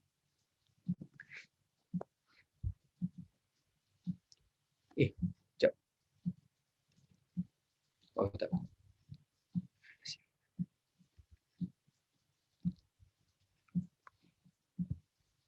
Okey, kita sambung. Kat mana tadi? Oh, yang pertama tadi, teguran. Okey, kita masuk yang kedua. Yang kedua ialah teguran yang kita sampaikan kepada orang ialah untuk islah diri kita sendiri juga. Untuk perbaiki diri kita sendiri. Seperti yang dilakukan oleh sahabat. Dan yang ketiga, dia ada bersifat memberi saranan. Patutnya tadi kalau kau masuk kat dalam kau punya kebun tu, kau sebutlah Masya Allah. Jadi kita biasa guna istilah Masya Allah, kita makan Masya Allah, Masya Allah. Sedap ni Masya Allah, Masya Allah. Bagus istilah, kita guna bagus tetapi kita kena tambah makna pada benda tu. Maksud tambah makna ni, kadang-kadang kita sebut Masya Allah tapi jiwa kita macam dia kosong tau. Masya Allah, Masya Allah. Wah cantiknya Masya Allah, Masya Allah. Tapi dia tak ada rasa, sebab istilah Masya Allah, la quwata illa billah, ini ucapan tauhid. Ucapan yang mana kita kata ini kerana Allah yang beri pada kamu. Ini kerana Allah beri pada kita. Contoh kita dapat kejayaan yang power, kita dapat Masya Allah. Nampak orang dapat kejayaan, Masya Allah, entah Masya Allah. Nampak dia ni cantik, dia ni handsome, Masya Allah. Sebab apa? Allah will, Allah nak untuk dia jadi macam tu. Maka kita bersyukur dan kita seronok juga untuk dia. Maka siapa yang dia ada tu, dia sentiasa bersyukur. So, surah ni juga, cerita ni juga cerita tentang bagaimana orang tidak bersyukur dengan apa yang dia ada. Dan dia akan mula takut. Dan jadi dia yang ketiga ialah bersifat saranan. Sebab ada sebahagian orang kadang-kadang dia kritik kawan tu. Kritik sampai tu duduk kawan tu. Nak kena buat apa ni? PKS ni. So kita sebagai kawan, kita sambil-sambil tegur tu, kita kadang-kadang ada orang tu dia macam dia perlukan bantuan. Dia perlukan bantuan. Maka saranan perlu diberi. Sekadar yang kita mampu lah. Tapi saranan yang kita beri kan bukanlah macam kita ngajar-ngajar orang, tapi cara kita beri saranan tu supaya dia dapat tahu nak buat apa lepas ni. Dan yang keempat, yang ni kita nampak kalau kita perasan dalam ayat ni, dia tak letak tempat yang pertama, tapi letak yang terakhir. Kadang-kadang kita awal-awal kita cakap, kau ni, masuk neraka ke? Kau ni, bukan Tuhan bakar rumah kau padan ke? Dia bukan macam tu. Kalau kita nampak dalam surah ni, dalam ayat ni, bagaimana teguran ni, dia meletakkan unsur ancaman di akhir sekali. Dia tidak letak kat awal-awal. Maksudnya dalam perbualan-perbualan yang mereka lalui itu, kalaulah sampai lelaki ini dah rasa keras kepala sangat, maka perlu untuk ditegaskan dengan unsur ancaman. Unsur ancaman dia diperlukan dalam dakwah, diperlukan dalam teguran. Tapi dia bukan perkara yang menjadi medan yang paling utama untuk kita letak. Bukan awal-awal lagi budak ni pergi masjid apa semua. Oh, kau ni tak sunat lagi, semayang kat depan. Saya pernah kena lah dulu kecil-kecil. Waktu dia ada cakap apa-apa tu, saya pun tak ingat. Tapi terasa hati sampai sekarang. Tapi saya maafkan dia lah. Cumanya, tak katanya kita kecil-kecil ataupun kita sentiasa, tak tahu, kadang-kadang dibesarkan dengan ada orang-orang yang dia suka. Mula-mula tak pernah kenal pun siapa dia, tiba-tiba dah beri ancaman. Tiba-tiba dah beri macam-macam kan. Tapi somehow benda tu dia memberikan kenangan yang menarik lah dan manis. Cumanya certain orang kadang-kadang susah nak terima, jadi kita beri yang terbaik. Kalau kita tengok kadang-kadang dalam teguran, Allah SWT juga bagi tahu dalam surah Al-Hujurat, kita ni tak boleh nak sindir-sindir orang. Sindir kan macam budaya kita kan, sindir-sindir orang kan. Tapi ada sebab dalam surah Al-Hujurat Allah larang untuk kita sindir-sindir orang. Kenapa bermasalah teguran yang bersifat sindir? Bila kita sindir orang, saya bagi mudah, kita sindir orang, kita cerita pasal kita disindir.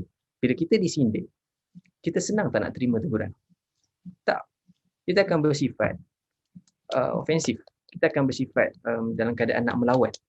Kita rasa macam dalam keadaan ini, kita bukan lagi melawan teguran dia sebenarnya. Kita sedang melawan ego dia. Dan kita sedang mempertahankan ego kita. So, sebab tu kita dalam Al-Quran Allah SWT jangan tegur orang secara perli. Sebab bila kita tegur orang secara perli, dia akan balas balik dalam keadaan dia macam mana? Dia asalnya dia tak nak pertahankan kesalahan dia. Dia nak pertahankan ego dia je. Tapi lama kelamaan bila dia buat, akhirnya dia akan pertahankan kesilapan dia. Bukanlah maksudnya bila begitu maksudnya dia tak salah. Dia salah juga sebab dia tak pandang dengan cara yang betul. Tetapi kita yang menyampaikan, kita kalau boleh kita sediakan ruang yang paling terbaik. Sebab bila dia diberikan dalam keadaan diperli-perli, so dia rasa macam dendam, akhirnya dia tidak menyelesaikan masalah. Maka teguran yang kita belajar dalam surah ni, teguran sahabat dengan sahabat, bukan perli. Kita kadang-kadang sama housemate kan. Macam kawan ni tak basuh pinggan ke apa ke. Kita suka perli-perli. Sampai kita rasa macam, sampai kawan tu rasa macam dah tak senang. Padahal duduk satu rumah setahun, 2 tahun. Lepas tu tak nak berkawan. Sebab apa? Sebab isu perli. Kan kalau molek ni kita cakap aja dia elok. Okay, nama siapa contohnya kan nama kan saya takut tersebut ada yang terasa. Tak apa, Imaduddin lah. Imaduddin tak terasa kot. So Imaduddin, saya cakap contohnya Imaduddin tak basuh pinggan. Ke tak basuh pinggan lah kalau duduk rumah dengan saya contohnya. Saya tak pernah duduk rumah mana ni contohnya. Lepas tu saya cakap, lepas tu waktu tengah borak-borak dengan kawan-kawan, kita cakap dalam rumah ni ada pengotor. Makan tak dibasuh. Apa rasa dia? Kita tengah makan 10 orang. Itu okey lagi kalau makan dengan kawan-kawan. Dia kalau makan kalau let's say dekat dalam kelas, dia bawa cerita dalam kelas pula. Kan kita pernah juga dalam kelas tiba-tiba, ni cerita malam tadi apa pasal bawa masuk kelas kan? Pernah juga kan? So dia jadi masalah. So teguran tu benda kecil, tiba-tiba disebabkan perkara ni jadi panjang. Okay, next. Kita dah sampai penutup dia. InsyaAllah 3 minit. Dan harapan dan peluang sentiasa terbuka. وَأُحِيطَ بِثَمَرِهِ فَأَصْبَحَ يُقَلِّبُ كَفَّيْهِ عَلَى مَا أَنْفَقَ فِيهَا وَهِيَ خَاوِيَةٌ عَلَى عُرُوشِهَا وَيَقُولُ يَا لَيْتَنِي لَمْ أُشْرِكْ بِرَبِّي أَحَدًا يَا لَيْتَنِي لَمْ أُشْرِكْ بِرَبِّي أَحَدًا وَلَمْ تَكُنْ لَهُ فِئَةٌ يَنْصُرُونَهُ مِنْ دُونِ اللَّهِ وَمَا كَانَ مُنْتَصِرًا هُنَالِكَ الْوَلَايَةُ لِلَّهِ الْحَقُّ وَخَيْرٌ ثَوَابًا وَخَيْرٌ عُقْبًا. Kita tengok terjemahan dia. Dan segala tanaman serta harta benda itu pun dibinasakan. Makna kata bila telah berlalunya teguran demi teguran, dia pun tidak mahu menerima, maka ditakdirkan yang disangka 20-30 tahun tu ada lagi, Allah habiskan. Sikit-sikit tiba-tiba sungai dia mula tak mengalir macam biasa. Sikit-sikit dia punya buah anggur tu sebelum ni 100%, dia mula berkurang 70%, 75%, lepas tu tiba-tiba kurang 50%. Lama-lama jadi macam layu. Lepas tu dia pun dah tak dapat jadi supplier utama dekat negara tu. Dia jadi macam-macam.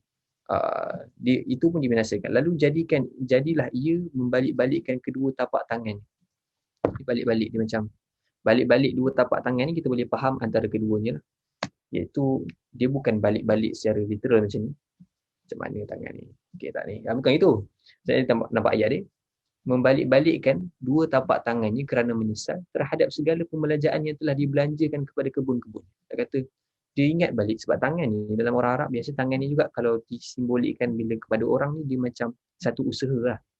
Macam tabat ada abil habis watak tu kan, binasalah kedua-dua tangan belah. Maksudnya, binasalah apa yang diusahakan tu binasa, tak jadi apa.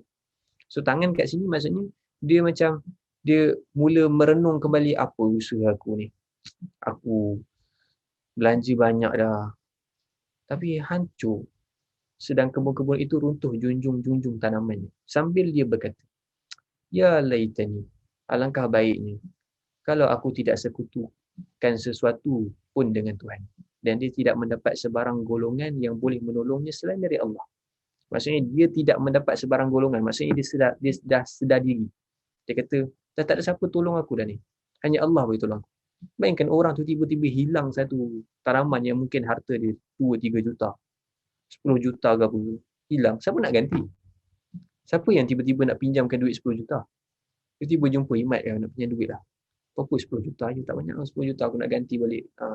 Ada supplier tak ambil ni. Sorry, tapi terpaksa pinjam. 10 juta je. Simple dia tu. Mana boleh? Dalam keadaan banyak macam tu, dia kata akhirnya dia tak dapat sebarang golongan pun yang boleh tolong dia. Mana-mana golongan pun tak boleh tolong dia, melainkan Allah je. Dan ia pula tidak dapat membela dirinya sendiri. Pada saat demikian itu, kekuasaan memberi pertolongan hanya tertentu bagi Allah. Tuhan yang sebenar-benarnya ialah sebaik-baik pahala dan sebaik-baik pemberi kesudahan yang berbahagia kepada hamba-hambanya yang taat. Wallahu a'lam. Jadi daripada cerita ni kita dapat lihat satu cerita berkenaan dengan Allah Subhanahu Wa Taala gambarkan, ini kisah yang benar, bagaimana ada seorang lelaki ni dia diberikan kekayaan. Kita mungkin diberikan kekayaan, mungkin ada duit lebih sikit, ada beasiswa, kawan ada yang tak ada beasiswa. Lalu kita rendah-rendahkan, tu macam, kau makan apa ni? Adalah, di sini-sini.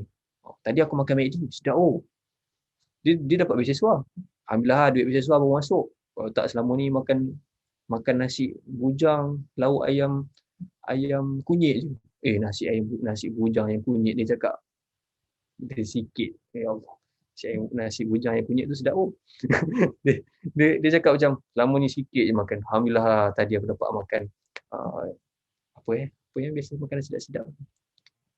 Uh, Ayam gepuk Pak Gebus ke macam tu lah. Tapi ayam gepuk Pak Gebus, okey, ayam gepuk Pak Gebus contohnya. Kau mesti tak pernah dengar Tok Kelantan. Nasi kandar ke? Okay, nasi kandar. Oh, dapat makan nasi kandar tu. Dapat sotong, letak sotong, dapat letak ayam, letak kambing. Oh, sedap. Oh, kau makan apa ni? Okey ni. Tak ada apa, sengih. Weh, kau ni, tulang kau, belajar tak elok, dapat beasiswa. Tambah lagi. So, kadang-kadang dalam, itu mungkin benda tu rare lah. Kadang-kadang kita ada common sense lagi.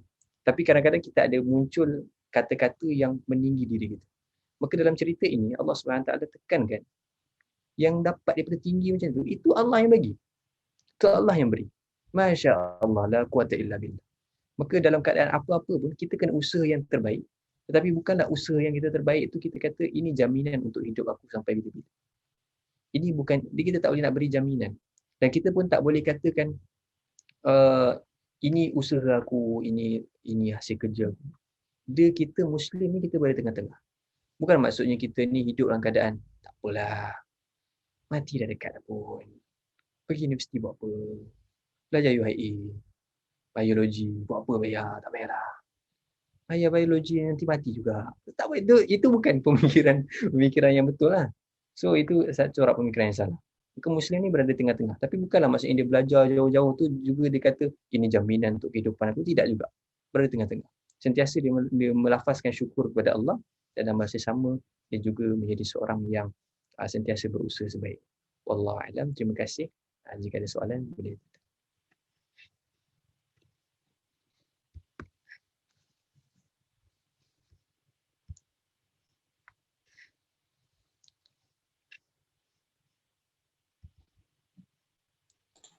All right. I would like to say thank you to Da'i Imazaki for the very impactful and also informative sharing just now.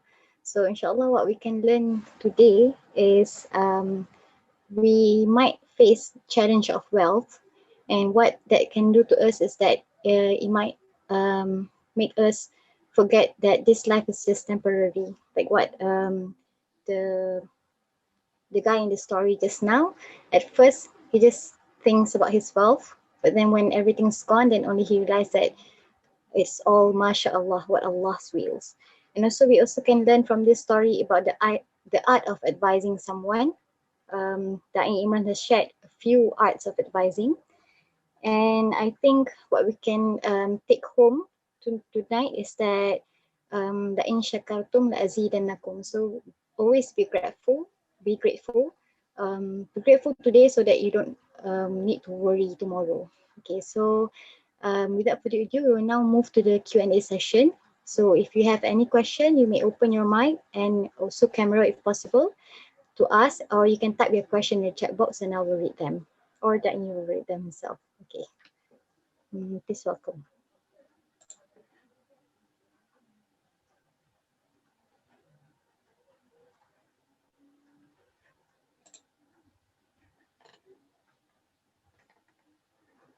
Is there anyone with question? And you can ask in Malay, no worries. This is just part of formality to speak in English.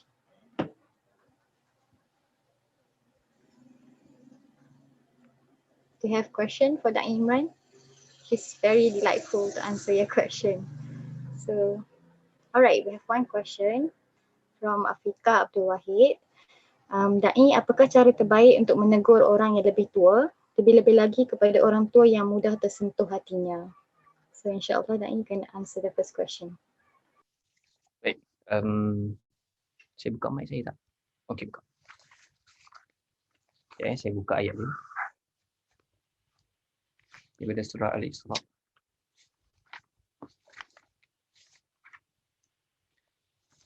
Allah Subhanahu Wa Taala. Terima kasih kepada Afika Abdul Wahid di atas soalan yang sangat-sangat baik berkenaan dengan bagaimana kita ingin menegur orang-orang yang lebih tua daripada kita yang mudah tersentuh hatinya. Ya, orang tua, ibu ayah kita, dia bukan mudah kita untuk kadang-kadang ada berlaku kesilapan kita nak tegur. Sebab apabila kita makin tua, kita makin sensitif. Hati kita pun makin sensitif. Even yalah, kita mungkin tak ada apa kot, kita budak muda, kalau kita jumpa budak-budak pun mungkin okey je, tapi mungkin kita dah mungkin nanti dah masuk 30 40 ke apa, mungkin kita akan sensitif lah kan. So Allah Subhanahu Wa Taala di dalam surah Al-Isra, Allah Subhanahu Wa Taala ada beritahu dalam surah Al-Isra ayat 23, wa qadha rabbuka alla ta'budu illa iyyah wa bil walidaini ihsana. Allah kata, dan Tuhanmu telah menetapkan supaya engkau tidak menyembah selain daripadanya semata-mata, dan hendaklah engkau melakukan kebaikan kepada ibu dan ayah. Saya baca dulu terjemahan. Imma yablughanna 'indaka al-kibara ahaduhuma aw kilahuma fala taqul lahumā uffin wa la tanharhuma wa qul lahumā qawlan karīmah. Dan jika salah seorang daripada kedua-duanya atau kedua-duanya sekali sampai kepada umur tua dalam jagaan dan peliharaanmu, maka jangan sampai engkau berkata kepada mereka sebarang perkataan kasar, sekalipun perkataan dan jangan engkau menengking mereka berdua. Tetapi berkatalah dengan mereka perkataan yang mulia, yang bersopan santun. Dan ayat yang ke-24, dan hendaklah engkau merendah diri kepada kedua-duanya kerana belas kasihan dan kasih sayang, serta doakanlah untuk mereka. Baik. So daripada ayat ini, kita dapat gambaran. Pertamanya, sebelum kita nak bincang berkenaan dengan macam mana nak tegur, kita kena faham dulu siapa kedudukan mak ayah. Mak ayah kita, Allah SWT gambarkan di dalam Al-Quran, dalam surah ini, selepas daripada jangan syirikkan Allah, Allah kata buat baik kepada mak ayah. Makna kata, ini merupakan level yang sangat-sangat tinggi untuk kita perhatikan. Level yang sangat-sangat tinggi untuk kita baiki dalam kehidupan kita. Banyak hadis yang menyebutkan berkenaan dengan selepas daripada syirik, isu tentang syirik, iaitu antaranya berkenaan dengan solat pada waktunya, ayul amalah ahabu ilallah. Banyak berkenaan dengan perkara ini juga disebut berkenaan dengan dalam 3 yang disebutkan tu akan ada salah satunya, iaitu berbuat baik kepada ibu dan ayah. Makna kata berbuat baik kepada ibu dan ayah ni sangat-sangat penting. Bahkan saya sangat galakkan untuk sahabat-sahabat membeli satu kitab. Kitab ni kitab hadis, Al-Adab Al-Mufrad. Al-Adab Al-Mufrad telah diterjemahkan oleh Telaga Biru. Al-Adab Al-Mufrad ialah kumpulan-kumpulan hadis yang dikumpul oleh Imam Al-Bukhari. Jadi selain daripada Imam Al-Bukhari ni, dia ada Sahih Al-Bukhari. Beliau juga ada menyusun hadis berkenaan dengan adab. Dan di bahagian depan tu dimulakan dahulu dengan adab dengan mak ayah. Berkenaan dengan jangan kita cakap benda-benda yang bukan-bukan, ataupun macam mana kita melihat mak ayah sebenarnya. So cara pandang yang betul akan menghasilkan cara tindakan yang betul. Kita dah bahas tentang ni minggu lepas. So dan Allah juga beritahu jangan kata uff pun. Uff ni maksudnya apa? Adakah sahaja? Jawapannya tidak. Apa-apa yang menunjuk kepada rasa tidak senang, rasa macam itu juga ialah uff. Maknanya kita better be the best. Buat yang paling terbaik kepada ibu dan ayah. Ihsana. Wabil walidaini ihsana. Buat yang paling terbaik. So buat yang terbaik ialah tak kira apa-apa. Dalam keadaan kita setuju ataupun tidak setuju. Setuju dengan cara yang paling terbaik. Tidak setuju dengan cara yang paling terbaik. Maksud setuju dengan cara terbaik sebab kadang-kadang ada orang tu dia setuju. Yalah, okeylah. Okey, itu setuju, tapi cara terbaik tak? Jawapannya tidak. Itu macam, okeylah. Dengar, ikutlah apa Umi nak. Okeylah.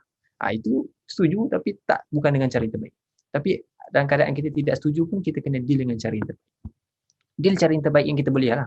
Maksudnya, kita dah cuba usaha. Tapi kalau let's say terasa, kita mohon pada Allah, moga Allah ampuni kita dan kita minta maaf pada mak ayah kita. Sebab mak ayah juga ialah manusia. Kadang-kadang melakukan kesilapan. Kadang-kadang dia terasa pada bukan tempat dia. Kadang-kadang. Maka kita kena peringatkan. Jadi cara dia, saya tak tahu cara yang lebih baik. Dan saya tak ada cara yang terbaik untuk saya cadangkan. Tapi antaranya ialah bermula dengan berakhlak dengan cara yang paling baik. Bila kita berakhlak dengan cara yang paling baik, ada kalanya kadang-kadang ibu dan ayah kita akan memberikan ruang untuk berbual dengan lebih deep, dengan lebih mendalam berkenaan dengan sesuatu perkara. Kadang-kadang kita rasa macam susah nak ada engagement ataupun perbualan yang mendasar dengan ibu dan ayah ni sebab apa? Sebab kadang-kadang hubungan kita dengan dia pun tak baik. So jangan terus tiba nak tegur. Jadi kita kena mulakan dengan bina balik hubungan. Bina balik hubungan tu. Macam mana Nabi Ibrahim tegur ayah dia? Dia bukan tiba-tiba dia panggil ayah dia. Kenapa cipta sesuatu yang tak boleh dengar ni, Pak? Kenapa Papa buat benda ni? Benda ni bukan boleh dengar pun. Dia bukan macam tu. Dia bermula dengan hubungan Nabi Ibrahim dan juga ayah dia. Hubungan dia akrab. Sebab tu waktu dia panggil pun, Ya Abati. Ingat senang-senang ke orang tak akrab tiba-tiba nak panggil Ya Abati? Kalau contohnya tak akrab dengan ayah, tiba-tiba nak panggil wahai ayah kesayang. Ataupun cara yang sangat molek tu macam dia macam tak kena. For sure Nabi Ibrahim dia ada hubungan yang baik. So itu saja yang saya mampu untuk bagi tahu tu, tapi mungkin boleh tanya dengan orang yang lebih mengetahui lah dengan perkara ni. Wallahu a'lam. Saya nampak ada soalan. Right, so we have okay, Da'i, I think you can Saya baca take over. Alright. Okey, Da'i, sekiranya kita menegur seseorang itu dan orang yang ditegur itu cuba mempertahankan dirinya dan cuba berdebat. Soalan saya, sejauh manakah keperluan untuk berdebat dengan orang itu? Tak semua tempat kita perlu berdebat.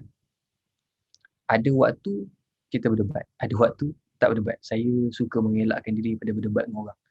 Walaupun dulu kaki debat. Tak maksudnya Mas Tulina pun saya budak debat. So biasa dia ada perangai tau budak-budak masuk debat ni. Orang cakap apa-apa dia macam, ya ke? Kita akan nak lawan je kan. Lagi-lagi kalau dia speaker yang ketiga. So berkenaan dengan perkara ni, bila kita tegur seseorang, orang tu lawan. Jangan biasakan diri untuk lawan debat dalam keadaan debat beremosi. Bila kita perlu untuk debat juga ialah dengan cara yang paling molek. Cara yang paling berhikmah.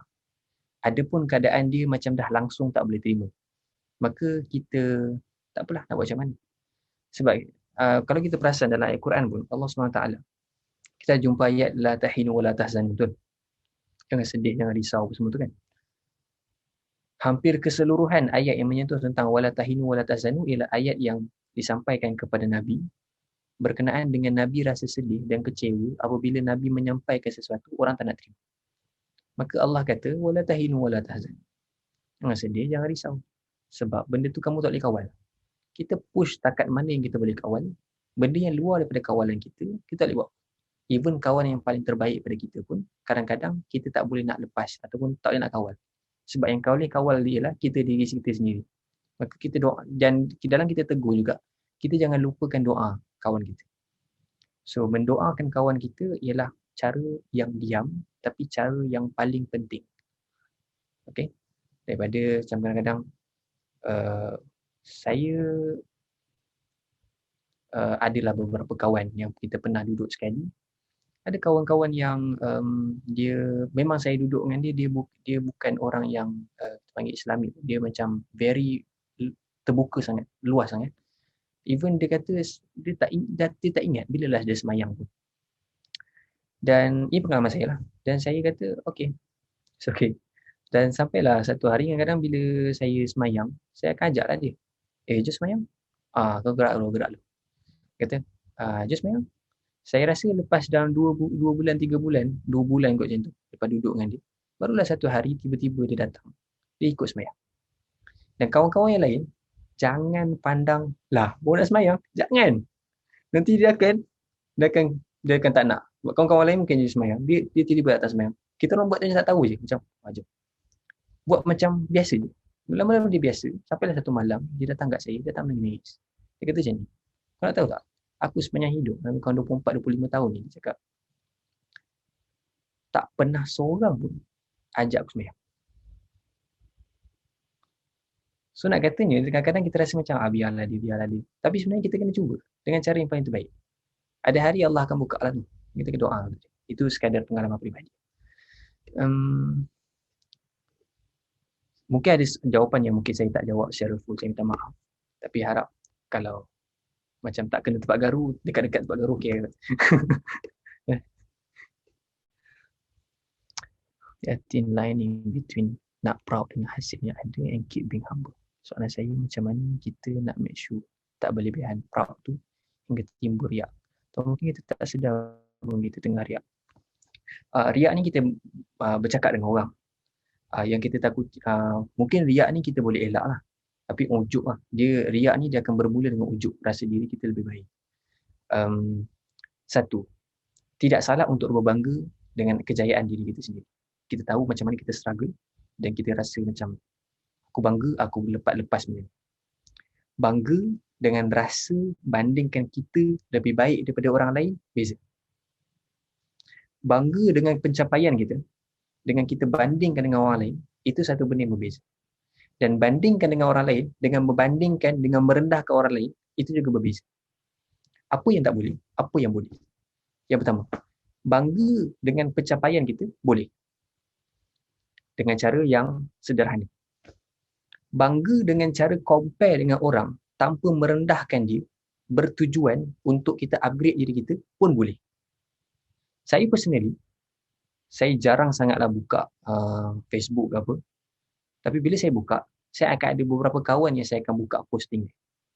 Saya akan tengok dia akan posting pasal apa.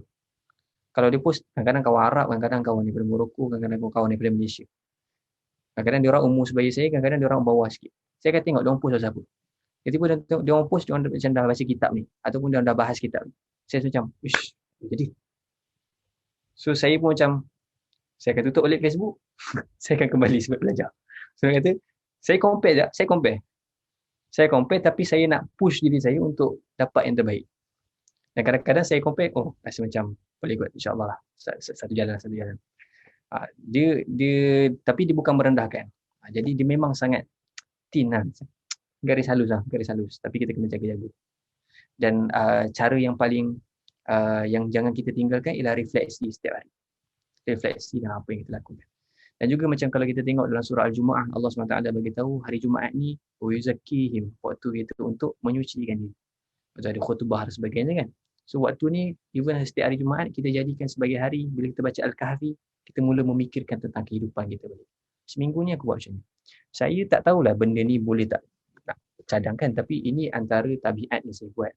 Saya bukan kata tabiat ni bagus untuk semua orang. Tapi saya rasa macam sepanjang saya lakukan, saya rasa dia sangat-sangat bagus. Saya ada buku yang saya tak suka, sebenarnya saya tak suka diary yang, bukan diary, yang macam planner tu. Sebab planner tu dia macam menghadkan apa yang saya nak buat. Saya suka planner yang kosong macam ni je. So saya boleh letak apa-apa yang saya nak. So saya akan letak setiap hari apa yang saya nak buat. Tarikh yang saya letak, tarikh segala benda. Buku apa yang saya nak baca, apa semua saya akan letak. Benda apa yang saya nak buat, saya letak. Dan setiap hari juga saya akan letak rumusan untuk hari ni. Saya akan nilai diri saya. Adakah hari ni aku ni kalau mati malam ni, Tuhan tengok masa aku uruskan ni, boleh terima tak? Agak-agak. Tapi kadang-kadang tak ada setiap hari, kadang-kadang mungkin seminggu sekali. Mungkin kita boleh buat macam tu.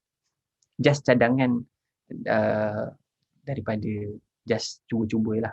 Saya cuba buat dan saya rasa macam dia macam membantu lah untuk kita baiki, insyaAllah. Harapnya, saya tak tahu membantu tak, tapi ialah dalam kita menyampaikan sesuatu kan, macam kita belajar tadi, kita kena bagi saranan. So, there is two men. It is one kafir and another one is Muslim. And is the kafir one who got the nikmah? Okay, soalan pada Husna Ramli. Satu kafir, satu Muslim. Okay, ini perbezaan pendapat. Contohnya macam di dalam tafsir Ar-Razi, Imam Ar-Razi, apa nama tafsir Ar-Razi?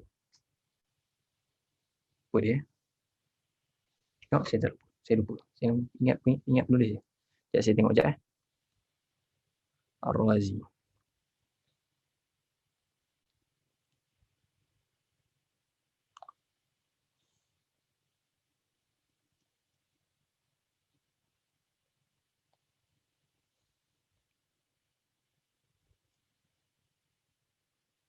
Betul lah, nama tafsir Ar-Razi. Nama dia Fakhruddin Ar-Razi, nama tafsir dia tafsir Ar-Razi. Untuklah saya tak jumpa.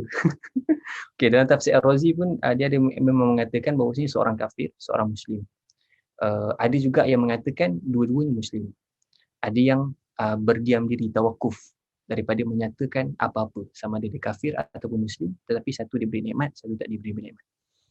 Let's say kalau kita ambil pandangan yang mengatakan kafir tu dapat nikmat, let's say, maka ia juga merupakan satu dakwah. Seseorang perlu mengingatkan kepada seseorang yang lain walaupun dalam keadaan dia kafir, untuk mengingatkan dari mana kita datang, nikmat ni untuk apa dan sebagainya. Cumanya saya tak sure tafsiran mana yang lebih kuat. Saya tak sure. Saya tidak mentasihkan lagi dan saya tidak mengecek betul ke ayat tu. Tapi kalau let's say saya check, saya boleh confirmkan baliklah mana tafsiran yang kuat. Mungkin kita boleh ambil apakah sebab kenapa dia kata begitu. Tapi setakat ni, kalau kita tengok daripada ayat Quran sendiri, tiada penilaian ataupun penjelasan berkenaan dengan adakah mereka kafir ataupun tidak. Yang kita tahu bahawasanya mereka kedua-duanya diberikan nikmat, tapi cuma seorang tu diberikan nikmat yang sangat banyak, dan seorang lagi memperingatkan sahabat dan keadaan cara yang paling terbaik. Yang mana orang yang kafir ni pun, yang sama dia diberitahu sama dia kafir ataupun mungkin dia muslim, dia juga ada pemahaman tentang Tuhan. Sebab dia ada sebut tentang hari kiamat dan sebagainya, menunjukkan bahawasanya dia ada view perkara itu.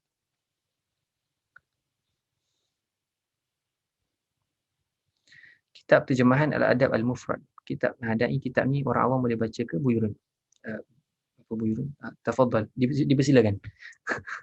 Dipersilakan untuk baca. Dia ialah hadis saja, dia tak ada syarah. Ada syarah tak? Ada syarah dalam buku bahasa Inggeris. Hari tu saya pergi Iman Shopee, saya nampak waktu Iman Shopee nak tutup.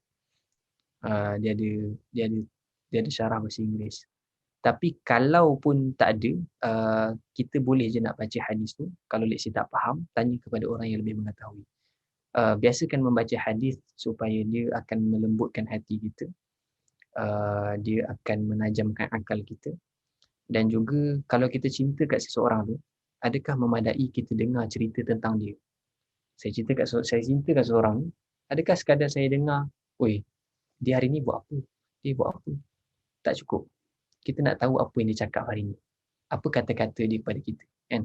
So begitu juga tentang Nabi. Maka tanda kita cinta bukan sekadar kita tahu tentang Nabi sallallahu alaihi wasallam, tapi kita nak tahu apa yang Nabi cakap kat aku ni. Apa yang Nabi cakap ni. Maka kita baca hadis. Wallahu a'lam.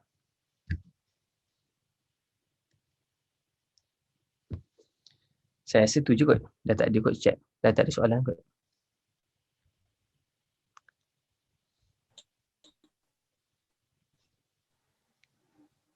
Wallahu a'lam.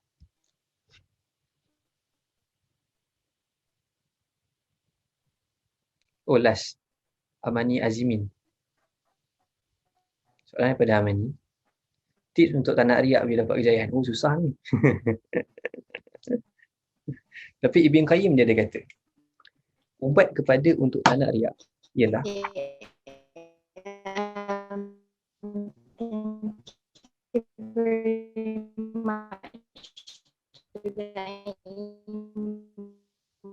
saya rasa mungkin Mas Turina next dulu ke saya je nak seorang. Imaduddin macam mana? First, may I ask, can you guys hear me? Okay. Boleh sekarang. Boleh ke?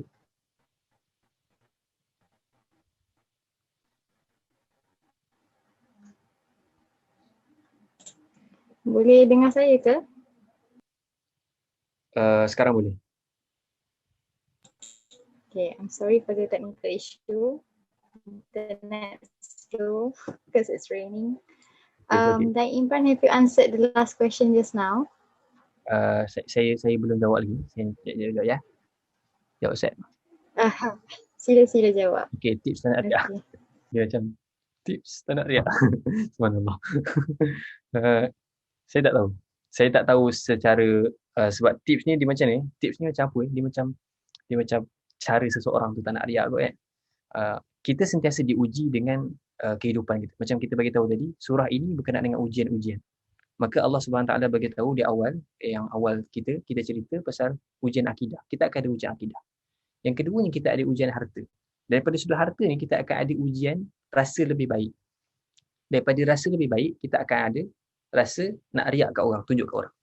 Maka cara dia ialah, adalah cara pun, cumanya saya teringat kata Ibn Qayyim, dia mengatakan ubat kepada kita membuang ataupun ubat kepada rasa riak, rasa nak tunjuk kat orang ini ialah kita memanai benar-benar iyyaka na'budu wa iyyaka nasta'in dalam surah Al-Fatihah.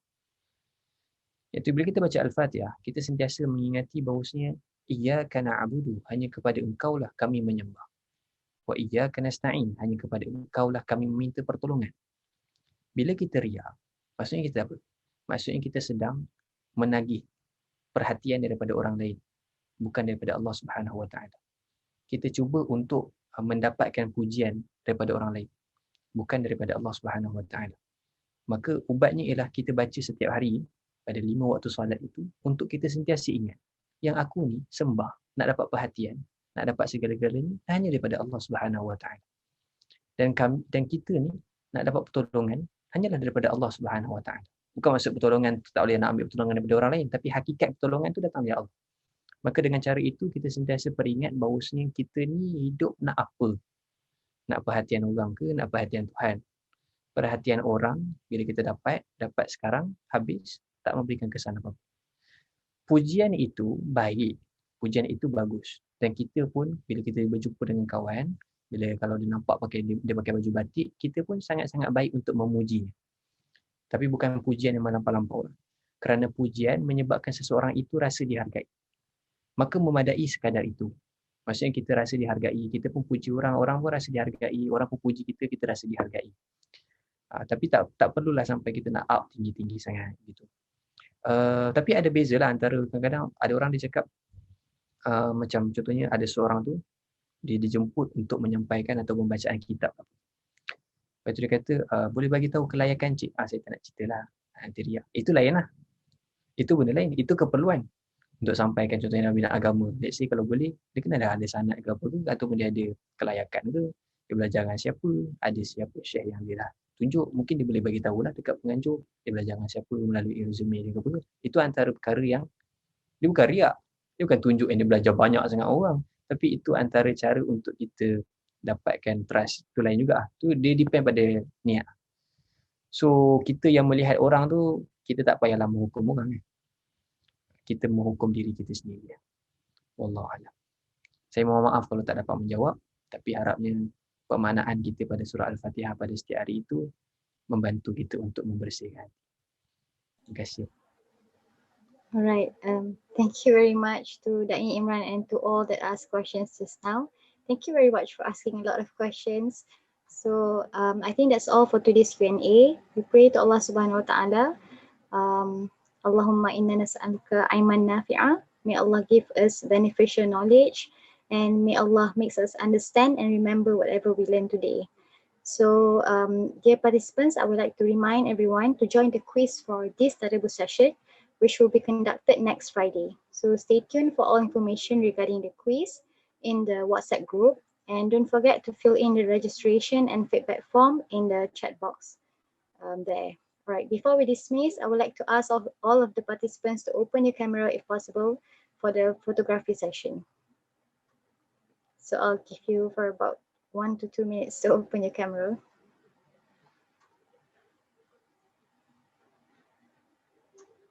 And I'll pass this session to PrepTech.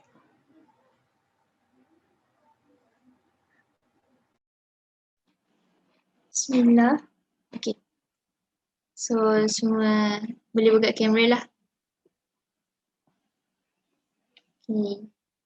Boleh move dulu. Sekejap. Ni lagi kan nak buka. Okay.